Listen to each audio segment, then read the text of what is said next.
We're at the Design You Can Feel exhibition here in London, which is taking place during the London Design Festival. We're joined by one of the designers of the exhibition, Ian Howlett, who is one half of London Studio Furthermore, and we're next to one of the pieces that they've created for the show. Ian, firstly, thank you so much for working on this. Can you tell us a bit about the piece? It's called Quasar. Quasar, yes, that's right. It's a new step in a process that we've been developing and working with for quite a long time with aluminium. And in this case, we've managed to find a way to slim it right down to make a really thin cut, which gives some transparency and a new collection of lighting.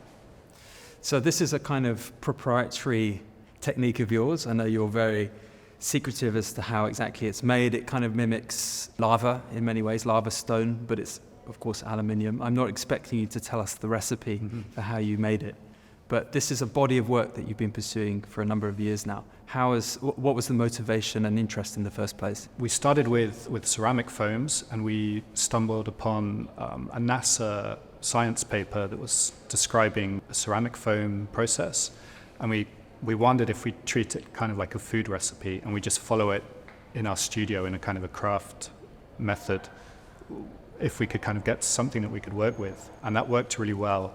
And from there, we wanted to do bigger things, structural things. So we started to work with aluminium and also finding ways to use recycled material. Yeah. So in this piece, it's made entirely from recycled, the hub wheels, within the car wheel. Exactly, yeah. So we collect up the wheels, and we have a process where they essentially get fed into a variation of casting, and we produce these kind of lava-looking materials. So you've touched upon two words that I think are pertinent for this exhibition, ceramic and aluminium, two materials you've worked with, which of course are at the core of Aluminium, the material being celebrated at Design You Can Feel.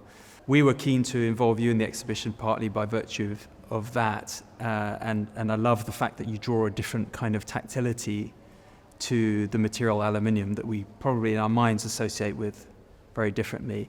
Having seen aluminium yourself, what kind of response do you have to this new way of approaching the material? Yeah, it's really interesting that you have a feeling something like stone when you touch it, and then when you pick it up, it feels very light. So it's kind of got these two amazing qualities from very different materials combined into one. Yeah, I mean, certainly the feeling of aluminium is ceramic principally. You probably wouldn't be aware that there's aluminium as its base material. And to some extent, I feel the same way with this. I don't necessarily immediately think aluminium, particularly with this section here where you've also created a sort of coating on top of the aluminium. This is the raw aluminium. This is the raw aluminium, and this has a coating, and it almost kind of harks back to a glazed ceramic, so it really shifts the context of the material. So we can make it in a way where it's very readable as metal, or very unreadable, and it becomes its own thing in its own right, which it's something, depending on what we're working on, we really like to be able to tune the feeling of it.